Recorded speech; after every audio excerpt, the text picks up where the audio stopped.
Доброго дня, друзі. Ну і так, я думаю сьогодні вам показати для зрівняння. Ось я привіз таких колод. Бензопилу Форесту. Зараз я скажу її характеристики. Ну, я відео знімав. 2,6 кВт, 58 кубиків. Так що такі справи. І електропилу 1,8 кВт Експерт. Будемо їх тестувати обох на оцих колодах, що я привіз. Ну що, друзі, тест. Будемо тестувати Форесту і Експерт. Почнемо, мабуть, із Експерта. Форесту зараз положимо. Так, ось у нас бревнышко є. Поїхали.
Я думаю, що висновок робити вам. Ну, як для польових використань, то, звісно ж, це краще. Переноску не протягнеш до посадки або до лісу, щоб пиляти електропилою.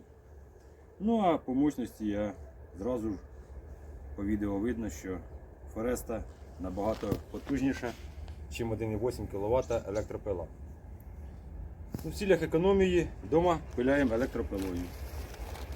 В полі Форестою, бензопилою. Дякую за перегляд, до нових відео.